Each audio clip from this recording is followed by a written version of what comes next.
Following Tuesday's election results, where anti-choice measures and politicians were soundly defeated in places like Ohio, Representative Marjorie Taylor Greene decided to take out her anger on her own party. Taking to X, formerly known as Twitter, Greene wrote this: Republicans lose an abortion because they have for decades allowed Democrats to lie about abortion on every level. Oh, really? Examples? I'd love to see some examples, but anyway. She says, Republicans refuse to fight hard against the evil lies of the Democrats, who claim abortion is women's health care and a right. Well, under our law, yes, it is a right, and yes, it also is considered to be health care. But she says, it is not. Abortion is murder. It kills another human being, the most innocent of all. Abortion is genocide, and none of their screams are heard when each of them are slaughtered in their mother's wombs. Jesus. These precious little ones cannot fight, cannot defend themselves, cannot flee the abortionists' weapons of choice that they use to brutally murder them. Calling this ongoing genocide healthcare is an abomination and political lie that Democrats use in order to manipulate women to vote for them and continue the child sacrifices that enable Democrats to maintain power. There is nothing more evil. Wow. Okay. I mean, it's the devil, okay? Apparently, it's the devil. It's the devil. That's what she says. Now, look, those were words. Yes. Saying those words does not make it true. Okay. How does this, what she calls child sacrifice, how does that make Democrats or allow them to maintain power? That, I mean, what, by giving women choices and when to have families? I mean, that's ultimately what she's saying here. Okay. She's saying, oh, well, see, the Democrats allow women to make their own choices about their own body. How evil. So, of course, there are people that are going to choose freedom. Yeah. But she's also saying, and there's the subtext there, I don't want women to make choices, to have choices. And the Democrats, I can't believe they would allow women to make their own choices as human beings. How unfair. Look, her and Lauren Boebert have said similar things about women being the weaker sex. I'm not saying it. They're saying it. Because they agree with it. They think, yes, we are the weaker sex, yes. No. No. Now, she also talks about how the Democrats, I can't believe they're murdering innocent human beings. But wait, there are also conservatives who have abortions. I mean, and you know, the irony, of course, is that you have people that are, you know, outside of the abortion clinic, go in, have the abortion, and go back out, and then start picketing again. It's like, come on, man, really?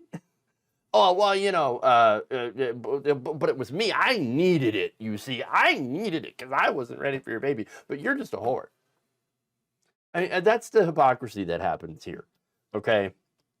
But now, speaking of children, right, we're the party of, you know, protecting and caring for the little babies, for little children. I don't see her getting worked up, though, over the innocent children who are already born, who suffer through crushing poverty, war, and abuse.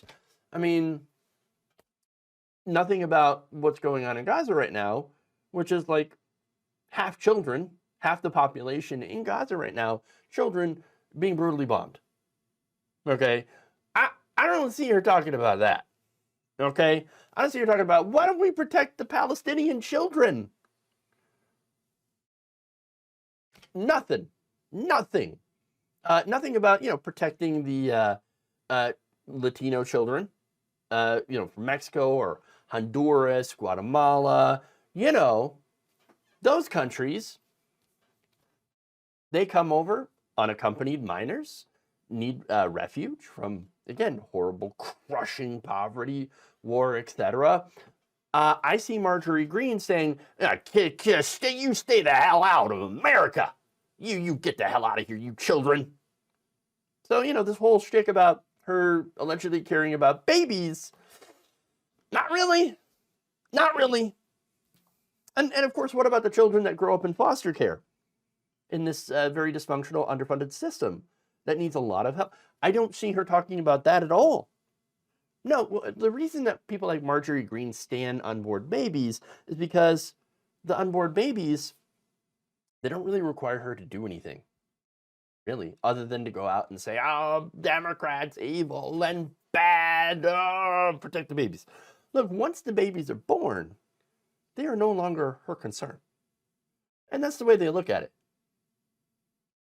Pro-birth. That's what it is. They care up until the child takes their first breath, and then, hey, it's on your own, kiddo.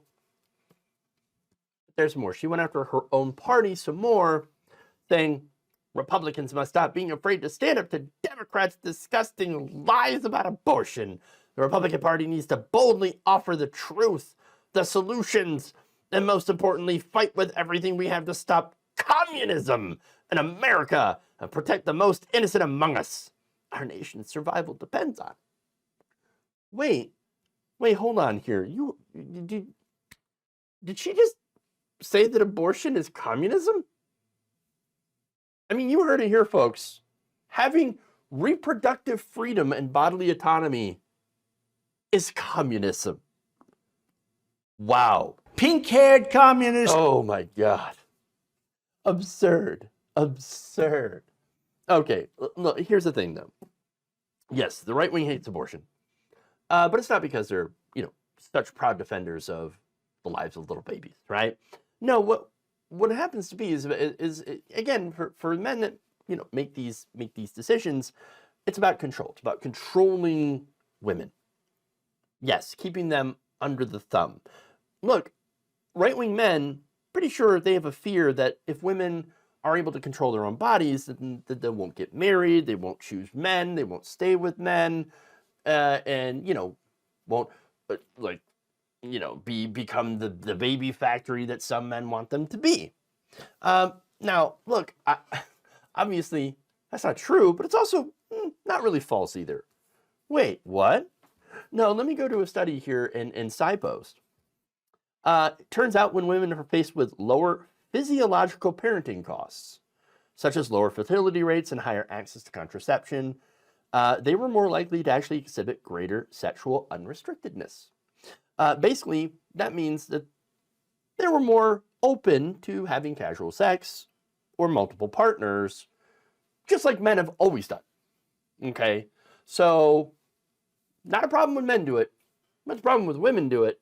So, obviously, they will look at women and say, well, let's make it more costly for you physiologically and economically so that you don't go and do that, so that you're stuck in that situation with babies every time you have sex. So now they also found that as women made more money, they had more willingness to have casual sex and to have multiple partners, which again makes sense. Now, in contrast, men's sexual behavior did not significantly change with variations in women's economic access. The differences in sexual behavior between men and women became less pronounced as women gained more economic access. So look, again, women, when they have more means and they have bodily autonomy, are able to act more like men when it comes to sexuality. I don't see a problem with this. However, when it comes to the traditional conservative worldview, they see that as the worst thing imaginable. So that's why, and it really does kind of explain the worldview here, why right-wing men want to control women by restricting their economic access, their ability, making sure that there are things like the pay gap that will continue, and excusing that with saying, well, I mean, it's because women get pregnant. I mean, what are you gonna do, right? We have to pay them less, and of course, making sure that they don't have reproductive access, shaming them for their, for being sexual at all. And so that is that old worldview, right? And controlling them by tying them down with, of course, children. They don't want children, or I'm sorry, they don't want women to have the same sexual freedom that they as men do. And that's what the so-called pro-life movement is about. It's not about protecting babies, not protecting children. It is about controlling women through these, these economic and issues and physiological, issues as well, tied with reproduction. That's it. The vast majority of Americans, however, don't agree with that. People in Ohio, it's essentially a red state, they don't believe in that. They believe in overwhelmingly freedom and liberty for all. And that's why Ohio voters told their conservative government, hands off, get the big government out of my bedroom. And so that's the reason that Republicans are not fighting for this position anymore. It's a losing battle. Pro-life movement never really a winning issue to begin with. Yes, there were, built-in voters that were, again, talking about lies and manipulation, right? There's so many lies and ways that, these so-called pro-life groups would manipulate people, showing pictures of babies during development that were just inaccurate in order to manipulate people into saying, oh my God, yeah, I can't believe they're doing this to the poor babies, and lying about things like abortions up to the moment of birth, which again, not a real thing, because again, if the baby is out, then yes, it's literal murder because it's an independent life. All these different sorts of fabrications. And so if it's a real winning issue, they wouldn't have to lie about it. Now, that said, if you're really concerned about life, and this is the other thing that they lie about. So again, saying, well, we just care about the babies, we just care about life, all this stuff. Well, then you should, number one, try to prevent as many unwanted pregnancies as you can. You reduce unwanted pregnancies, you reduce abortions. That's pretty simple. The math checks out. It's 1 + 1 is 2. All right. Then you could also, make sure that there's proper sex education for young adults so that, they can, once again, prevent pregnancy. Prevention is pretty key here, right? And not only that, but for people who want to be parents, family planning, and to have it economically become a better country to raise children in. And the United States is not very family friendly of a country, okay? We've got some serious issues when it comes to things like welfare programs, not enough support for new parents, no, universal child care, daycare, anything like that for working parents. And so it's incredibly difficult for people to raise families in this country if you don't have the means. And so more support would go a hell of a long way. But what you see from Republicans is them continuously attempting to gut these programs, to gut and prevent these programs, often calling them, you guessed it, communism. Yeah. And so while they're doing that, gutting these programs, they're also pushing abortion bans. And so that kind of really shows you what the real goal here is, and that is the control of women and women's bodies through child-induced poverty. And treating, sexual activity as if it's some sort of punishment. You're punished for having sex, punished for being immoral, and that baby, having to raise that child, that's your punishment. And so that's the worldview. And I'm really glad to see that most of the country doesn't share that.